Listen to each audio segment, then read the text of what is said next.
Dito ay sinabi nila na babawi na lang sila sa pangalawang laro. At dahil nga nakarating na sila ay oras na para umakyat sa pinakamatirik na bundok. Ilang minuto pa ang lalakbayan namin kung saan ay harapin nila ang pangalawang pagsubok na nakahanda na. At habang papaakyat kami at kung makikita nyo, ang iba naman ay tila ba walang karanasan sa bundok.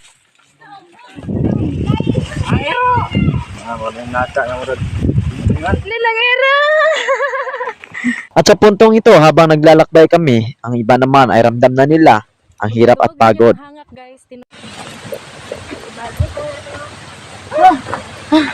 Pag nadungog ninyo ng hangak guys, tinuod na.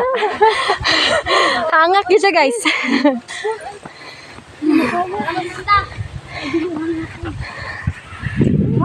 At nung nakarating na kami ay pinaghinga ko sila ng ilang minuto dahil alam ko na hindi biro ang kanilang harapin. At kung nakikita nyo kung saan kami ay nakatayo, ay dito nila gagawin ang sarili-sarili nilang mga bahay. Pagkatapos ng pangalawang pagsubok na yan ay kailangan agad nila gumawa ng sarili nilang bahay habang hindi pa kumakagat ang dilim. Kaya naman hindi na kami nagtagal pa at pinalala ko sa kanila ang mga dapat gawin at hindi dapat gawin. Kasi sa pangalawang larong ito ay kailangan sundin nila ang rule nito.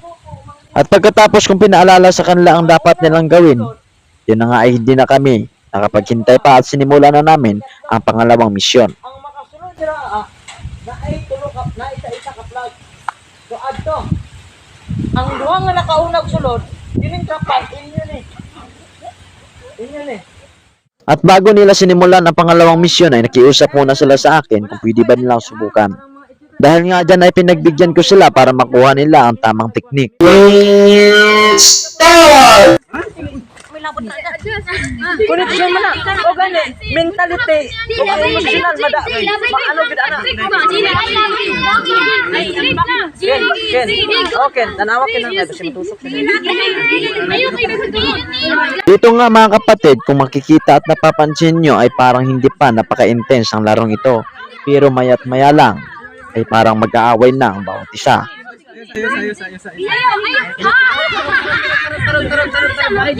Ayaw na dito na ka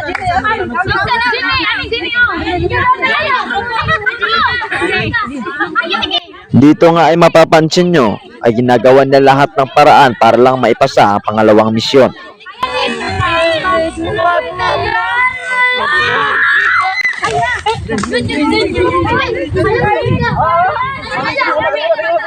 Dito ay ang bawat team ay gumagawa na ng mga paraan para makapasok lang sila.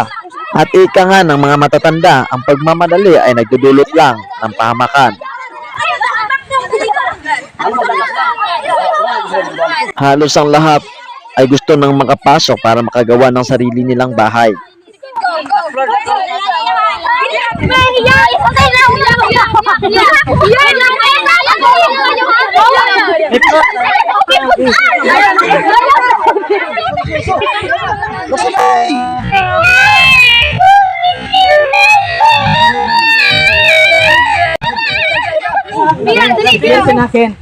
Kapag sila nag-ano dira. Dali, malay mo ra.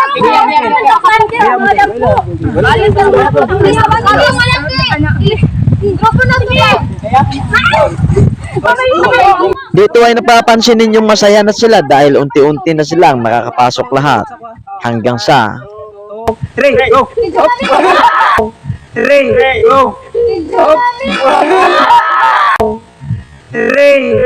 go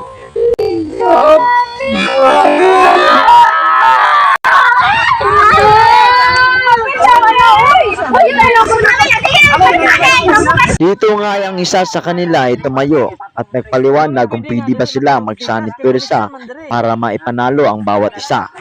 At pagkatapos ng pagpaliwanag na ito ay naging sang-ayon naman sa ilan at ang ilan naman ay hindi dahil gusto nilang makuha ang red flag. Dito nga ay naging intense ang laban ng bawat team. At ang iba naman ay gustong ilabas ang kanilang galit dahil sa pangyayari dahil ang iba ay nagmatigas na tumulong sa bawat isa. At habang tumatagal ay mabuti na lang ay nakakagawa sila ng mga plano. Ang iba naman sa kanila ay napasabi habang tinitingnan nila ang bawat sitwasyon na meron sila. At ang kanilang sabi ay, tama nga sila.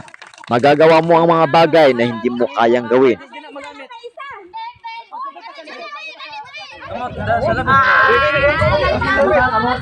Saan pag-ambak? Di po, pag-ambak ni Pirulo. At ano? Sa larong ito, walang puwang ang mga mahihina. Ang kailangan mo dito ay tibay ng loob at lakas at tatag ng isip. 3, 2,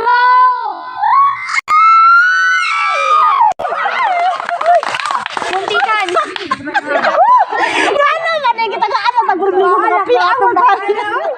Sa larong ito ay umabot sila ng halos isang oras at parang ngayon lang din sila makakaginhawa ng maluwag-luwag.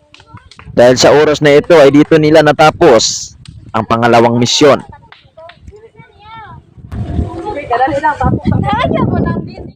At pagkatapos ng pangalawang misyon nila ay pinagawa ko agad sila ng sarili nilang bahay dahil ang paligid ay inaagaw na ng dilim. At pagkatapos nga namin gumawa ng kanya-kanyang bahay ay diretso agad kami sa sapa.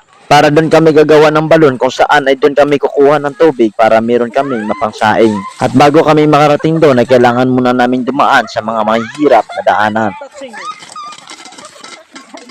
Bago nga kami makagawa ng balon ay kailangan muna naming harapin ang pangatlong pagsubok. At ang pagsubok na ito ay kailangan naming makababa gamit lang ang tali.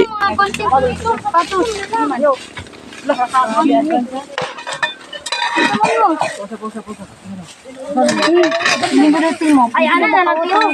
Possible lang, mahulog. Hindi, kuha na lang. Ako na. Butangkin. O sige, Leo, kung badbad ya, Shed. Shed, badbara sa ilang pisit. Ano na lang yun? Paminaw. Ang tanang makaunag na o pwede. Ubarang pisi. Ang tanang, paminaw sa, ang tanang unag.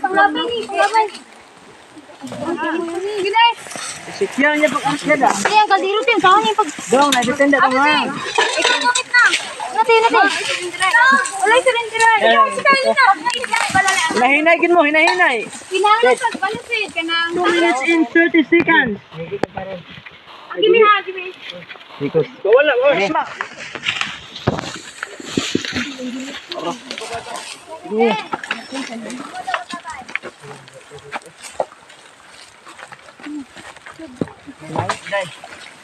Hinahinay mo ha. Gil, una ka karoon na o Gil ha? Kay ilabay na ko sa imo ang mga... Pagkatapos nilang bumaba ay agad-agad naman ang ibang team ay gumawa na ng balon.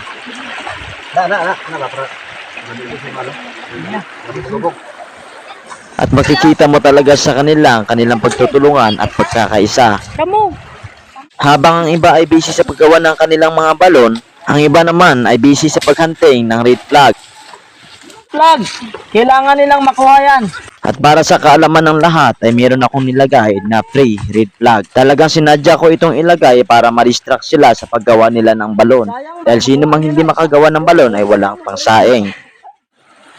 At habang nagba-vlog kami ay meron kaming nakasabayang mga bata na tila ba hindi nila alam kung anong nangyari. Manghod di mo gang? Say hi!